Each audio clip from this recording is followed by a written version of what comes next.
Salam, selamat bertemu kembali kita Bapak Ibu Saudaraku yang terkasih dalam Kristus melalui channel ini yang kita namai channel Langsung Sitorus.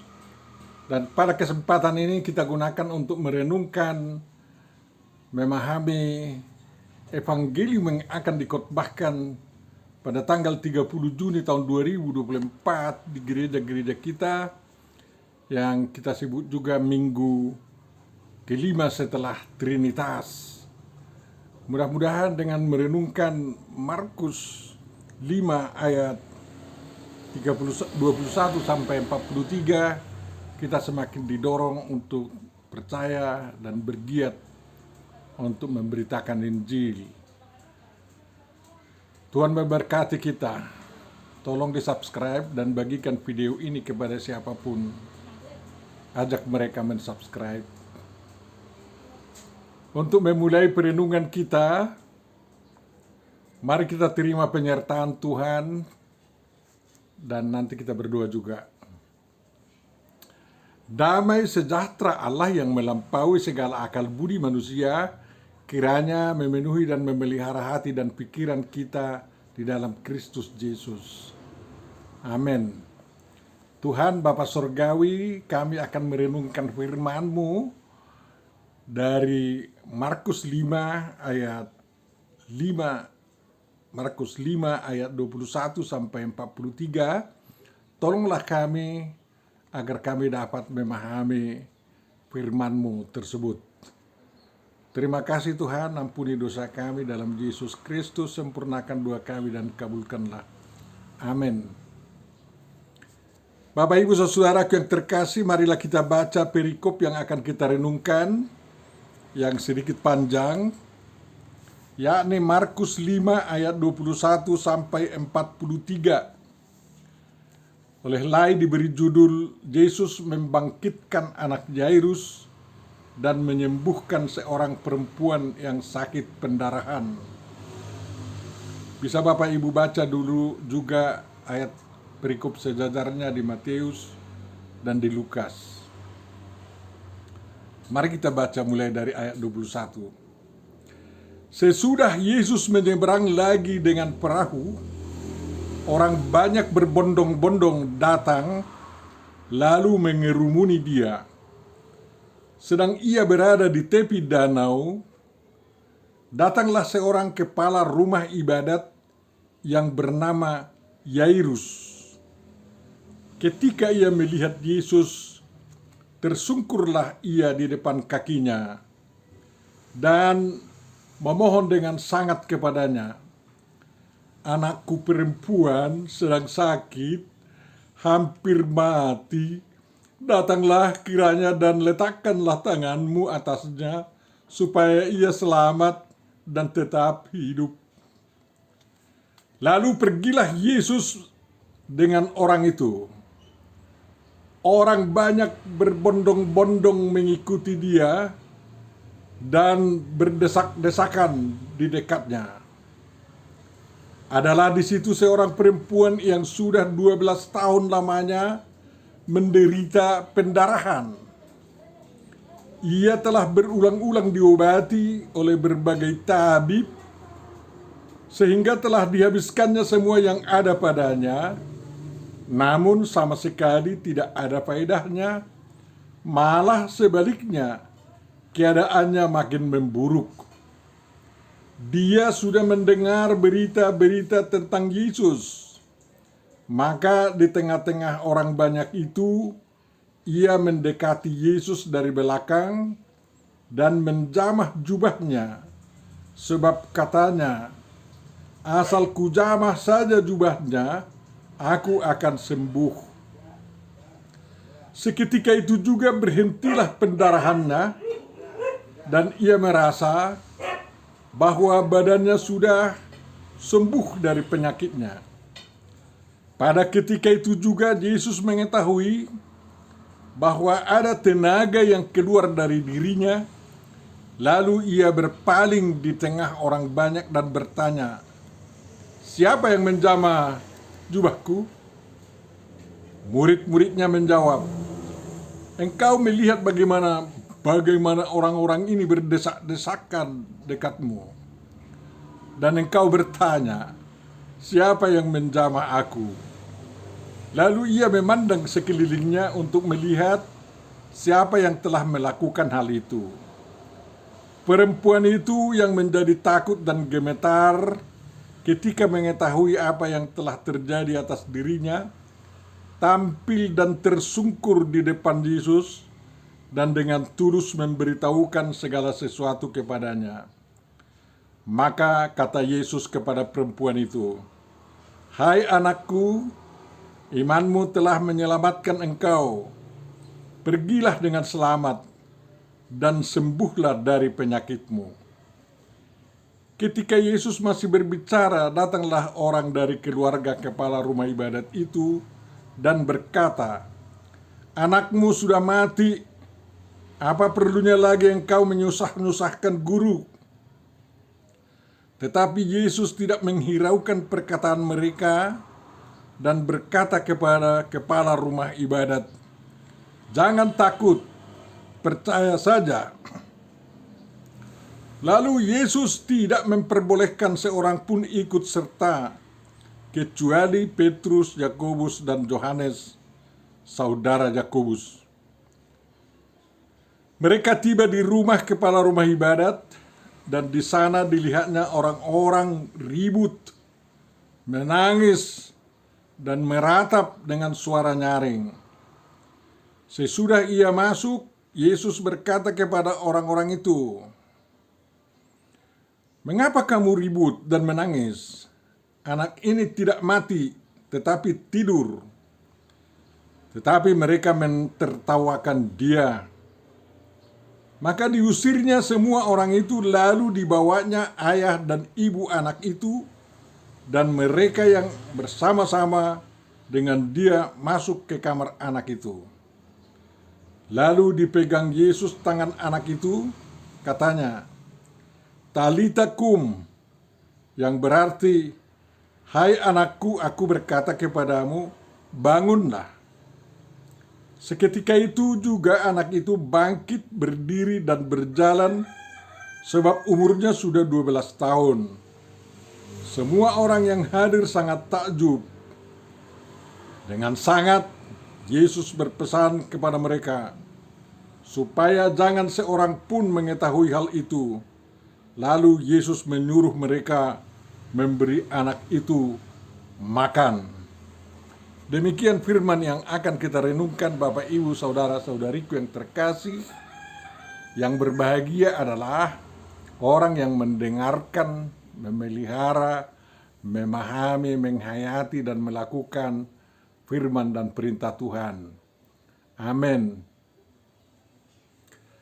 Dalam malam anak kita diusulkan tema perenungan kita mengatakan iman yang menyembuhkan. Iman yang menyembuhkan. Iman siapa? Dua berita mujizat yang dilakukan Yesus ini menunjukkan siapa yang beriman itu. Yang pertama adalah Yairus, kepala rumah ibadat yang ada di tempat itu, beriman bahwa anaknya yang sakit hampir mati bisa disembuhkan Yesus. Kemudian yang kedua adalah perempuan yang berpenyakit pendarahan itu 12 tahun lamanya, yakin dan percaya bahwa apabila dia menjamah jubah Yesus, pasti dia sembuh, dan dia melakukannya. Lalu dia sembuh sama sekali, dan kesembuhannya dikonfirmasi oleh Yesus dengan alasan bahwa imannya yang menyembuhkan dan menyelamatkan dia. Jadi ada dua macam orang yang beriman. Yang pertama adalah orang di luar yang akan disembuhkan Yesus, dipulihkan Yesus. Dan yang kedua adalah orang yang sakit yang bersangkutan itu sendiri. Hal ini sangat penting bagi kita. Karena iman orang lain sangat berdampak kepada orang yang perlu dibantu dan ditolong oleh Tuhan Yesus. Dan kemudian iman orang yang menderita atau yang membutuhkan bantuan Yesus sangat membantu bagi orang tersebut. Jadi marilah kita periksa dulu dan hubungannya dengan kita ya. Ini kepala rumah ibadat. Seperti kita lah itu, para hamba-hamba Tuhan. Ya, para pastor, para pendeta, ya, pendeta senior, hamba Allah, hamba Tuhan, ya, prater, pater, bishop, uskup, bahkan paus sendiri. Itulah macam-macamnya sekarang ini yang kita sebut sebagai tanda kutip kepala rumah ibadat. Dan kebetulan juga di sini kepala rumah ibadat ini sebenarnya adalah orang yang di luar lingkar kumpulan orang yang bersama Yesus. Jadi dia harus menembus batas. Karena dia termasuk kepada golongan imam, golongan Farisi, yang sebenarnya kelompok itu membenci Yesus. Tetapi kepala rumah ibadat ini betul-betul menembus batas itu semua dan berani menerobos menjumpai Yesus, tak peduli apa kata orang tentang dia, karena dia butuh kesembuhan putrinya, anaknya. Bapak Ibu saudaraku yang terkasih, jadi para pastor, para uskup, para pendeta, para gembala jemaat, gembala atau guru jemaat dan sintua-sintua, sebenarnya itu masih satu golongan kan. Dan sebenarnya juga para pemimpin agama yang lain juga bisa menembus batas, mencari kesembuhan orang lain atau pertolongan kepada orang lain. Jadi tokoh-tokoh agama di luar Kristen juga tidak salah. Bahkan sekarang ini kalau dia perlu pertolongan Yesus terhadap orang lain, jangan segan menembus batas. Karena Tuhan Yesus mengasihi dan mendengar orang-orang yang di luar kelompoknya. Apalagi ini pemimpin umat, kan kayak gitu. Jadi para pemimpin umat ini harus berani percaya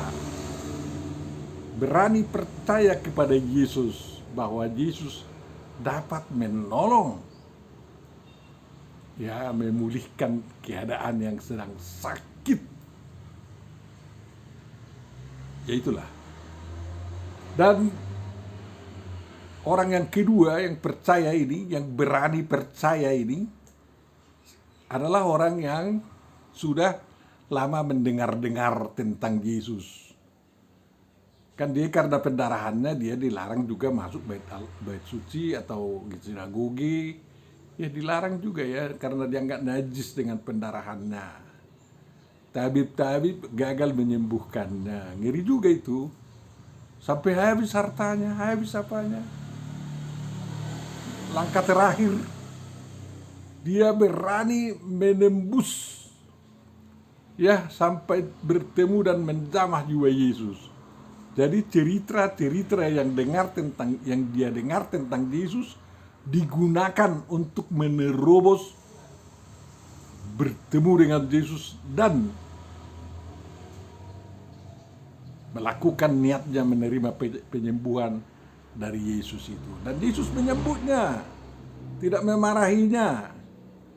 Jadi kita pun sekarang ini yang hanya dengar-dengar cerita tentang Yesus itu, karena Yesus masih hidup sampai sekarang, harus berani menembus, ya, agar jangan hanya dengar-dengar. Temui Yesus di mana saja bisa. Tak usah di Yerusalem, tak usah di Gerizim, tak usah di pusat-pusat keagamaan yang lain. Temui di mana saja.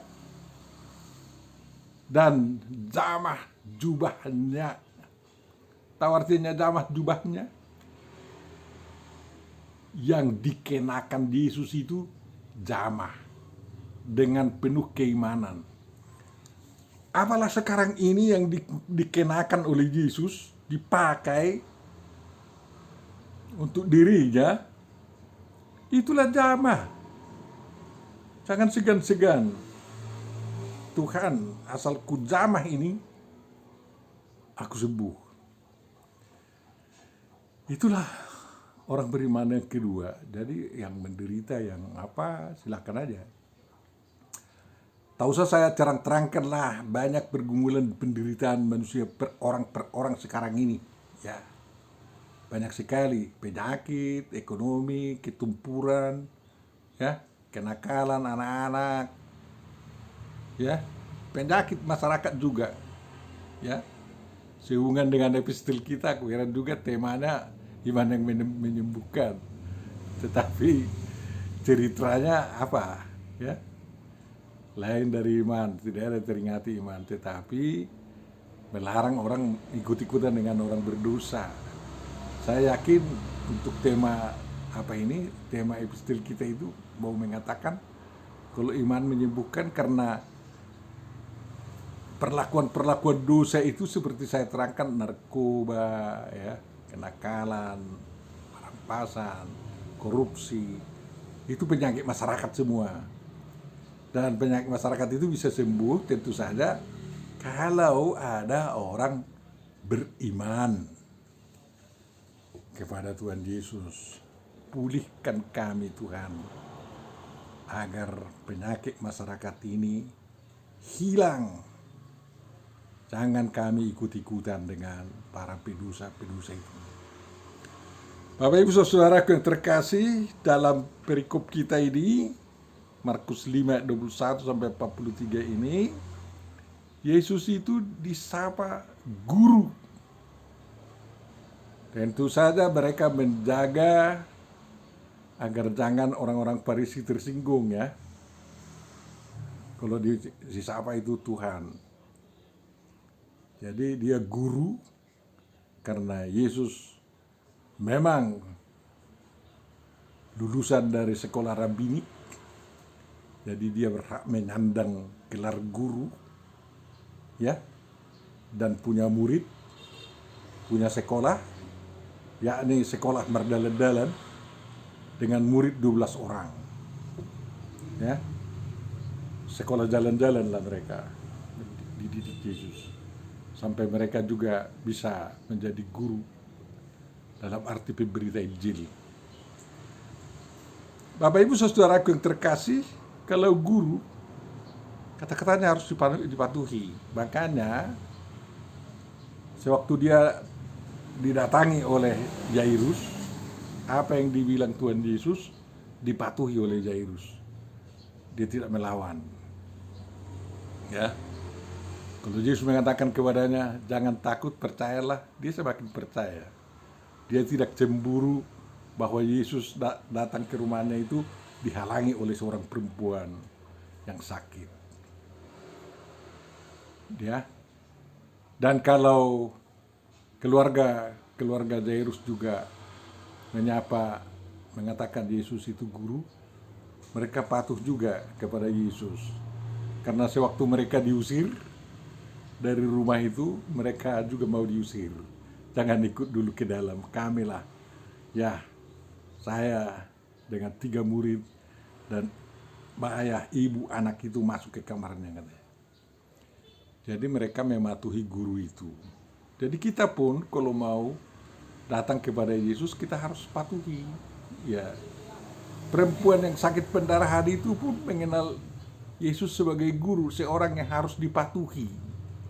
Makanya sewaktu Yesus menanyakan siapa yang menjamah jubahku, dan setelah Yesus melihat sekeliling, perempuan itu langsung mengaku saya katanya. Dan dia tersungkur. Sama seperti kepala rumah ibadat itu tersungkur setelah berhadapan dengan Yesus. Tersungkur artinya menyerahkan diri sepenuhnya apa yang mau diajarkan oleh guru itu. Yang sekarang pun itu berlaku sama kita. Kalau kita panggil Yesus itu guru, kita harus mau tersungkur di hadapannya. Ya, ya perhadapan kita hanya mungkin cium tangan ya, atau hanya dengan begini.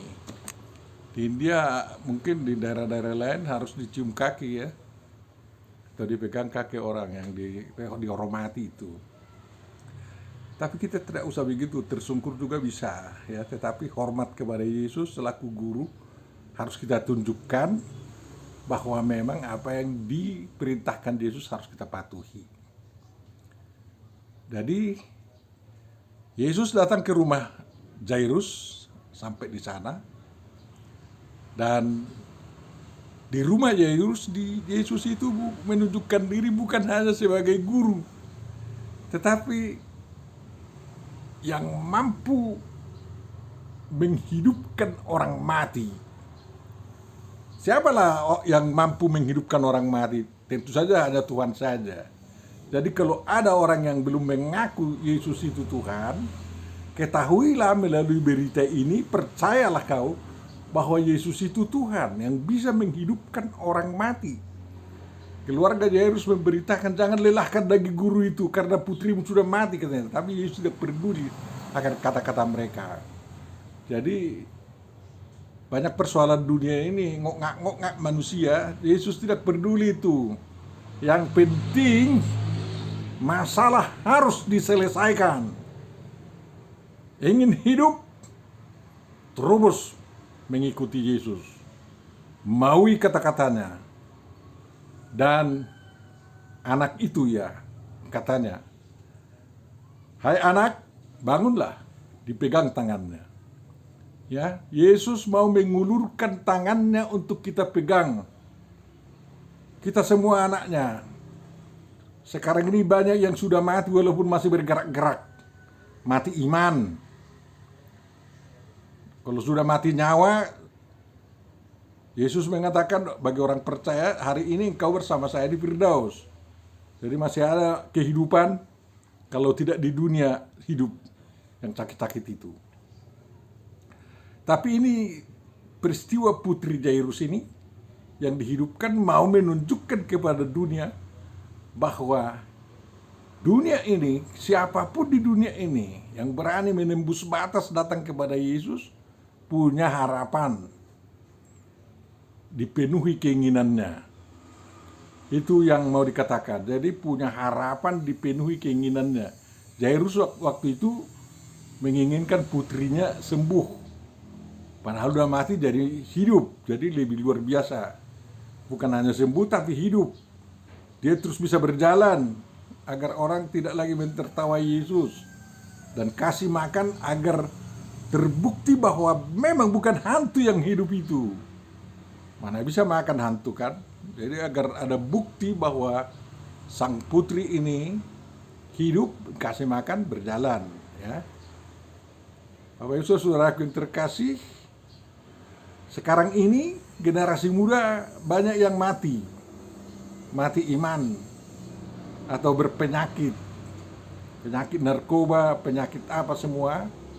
Dan kita para hamba Tuhan harus betul-betul mendoakan mereka agar mereka betul-betul bertemu dengan Yesus dan dihidupkan Yesus kembali.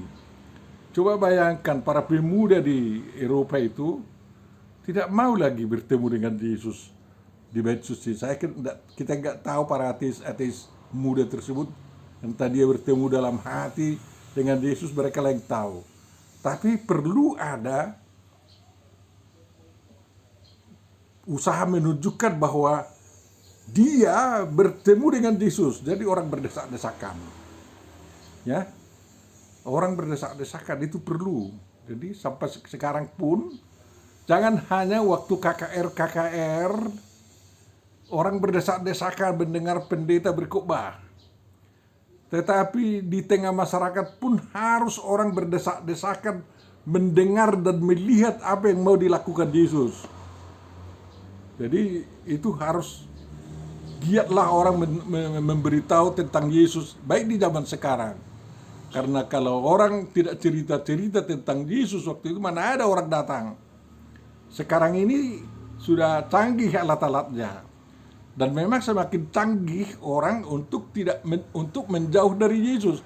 Namun demikian, kita tidak perlu putus asa untuk terus memperkenalkan Yesus agar semua orang, baik yang beriman maupun yang tidak beriman kepada Yesus, datang berdesak-desakan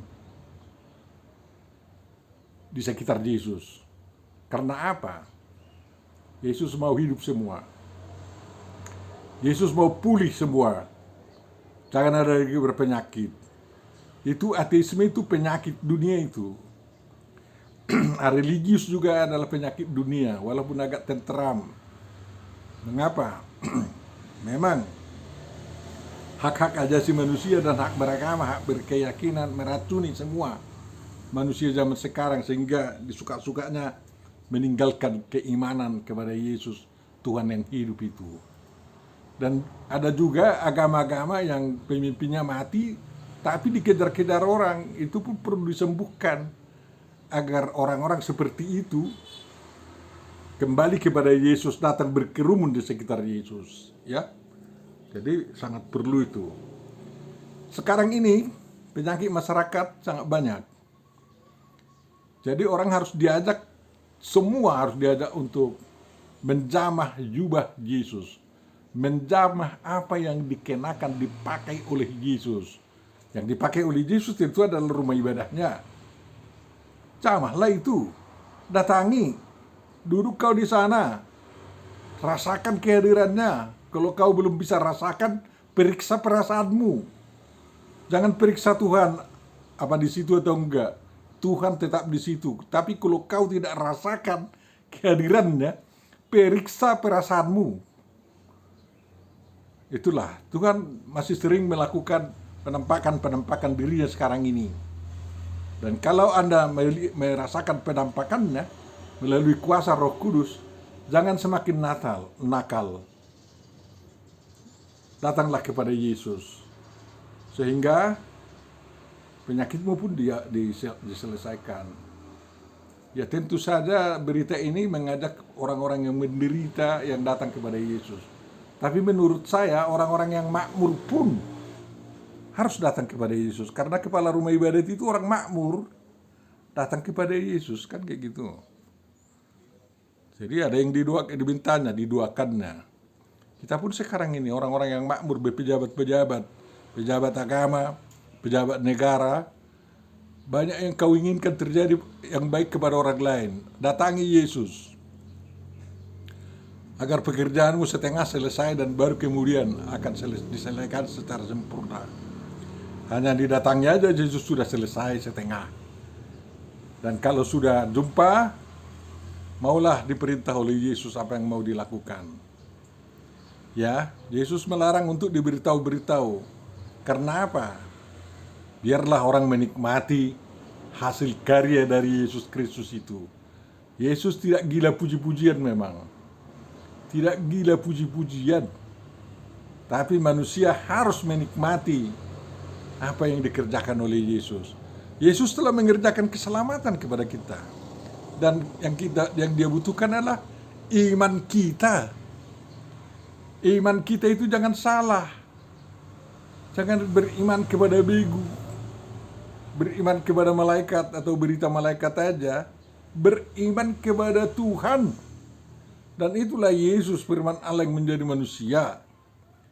Ya jangan tanggung.